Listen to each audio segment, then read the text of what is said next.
Global marketing chapter is one of the longest one. So it's divided into three parts. In the first part, one of the major intended learning objectives was to be able to understand marketing orientation. Marketing orientation can be distinguished between 5 types of marketing orientation: either product orientation, sales orientation, customer orientation, or strategic marketing, or social marketing orientation. So coming to production orientation, for example, if your product will speak to itself, you cannot differentiate your product, you depend that your product is good enough, it will sell itself. So this is product orientation. Sales orientation, you start to manipulate the prices, offer something to reach your sales objective. For a customer, you start to adapt to your consumer preferences. Coming to strategic marketing, for example, you adapt but a little so that you do not lose your competitive advantage, such as, for example, the economies of standardization from using a certain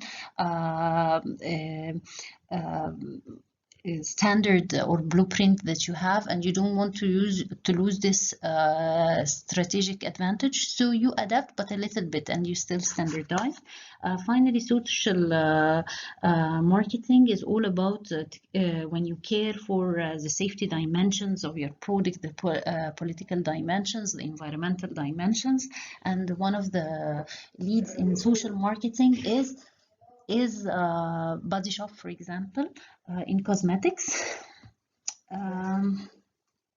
Coming to the second intended learning objective is to understand how to segment.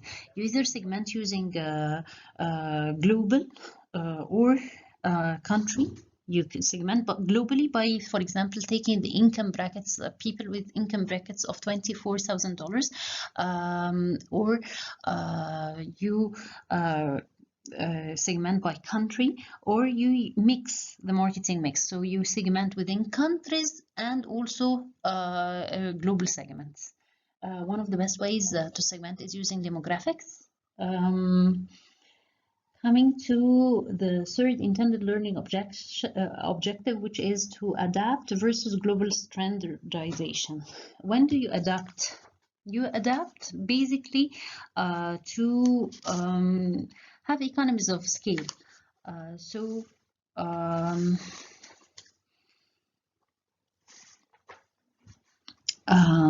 For example, you had the question, what is the most likely reason that sales to mass market would be necessary for a company selling in international? Why sell to mass markets? Why do you just standardize?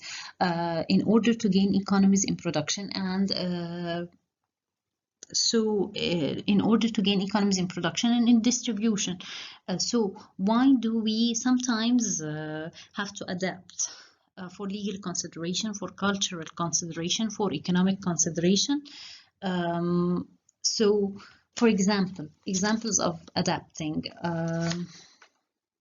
Gillette, when it's selling smaller packages, here this is a sort of economic consideration, because in countries, many consumers lack sufficient cash to buy larger quantities of lasers, so you have to buy the company has to customize to have smaller packages.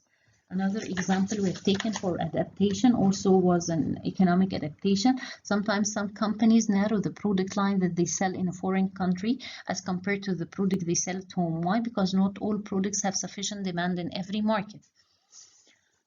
Finally, we had also some ethical issues in the pros and cons of adaptation versus global standardization. We had 2 ethical issues that we discussed. For example, some critics complained that multinational enterprises introduce and promote superfluous products in developing countries, while in developing countries the majority of people are not that well off, and they should promote the goods that they need for their health. However, as an answer to these critics, it's impossible to draw a line between people who can afford and people who can't afford those products. Another ethical issue that came up in adaptation versus global standardization was The issue of the research budgets for pharmaceutical companies. The majority of the research budgets in pharmaceutical companies are research in non-debilitating conditions, mainly in developing countries, in developed countries, while they ignore the life-threatening diseases common in developing countries. So the critics see that this is a mal-budgeting or a poor performance of the budgeting of research companies in pharmaceutical companies. However, as a response to this is that pharmaceutical companies cannot recoup, that is, take back the expenses for research on some of the developing country problems. So governmental research and non-profit for-profit foundations should handle this kind of research, and this was the second ethical issues in discussing the pros and cons of adaptation versus global standardization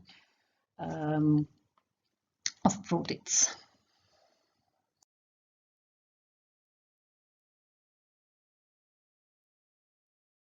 I had not intended this revision to take such a long time, so I'll try to cut it shorter.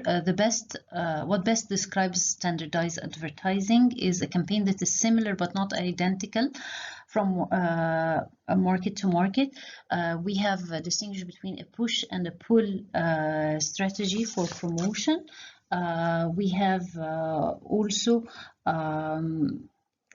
spoken about pricing and different types of pricing, from a skimming strategy to a penetration to skimming to a penetration to a cost plus strategy. Also, we've spoken about branding and how brand awareness can be developed through advertising, and how can branding strategies they can be used for sales and sales of even non-related products for the same brand. Finally, the last learning objective in global marketing and in the part included in the quiz is distribution.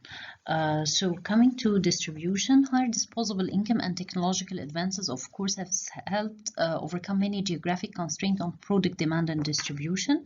However, distribution systems in countries are difficult to change because they have evolved over time and reflect a country's cultural, economic, and legal environment. The distribution is one of the conditions in the marketing mix that is mostly affected by the infrastructure, such as the roads condition in the country.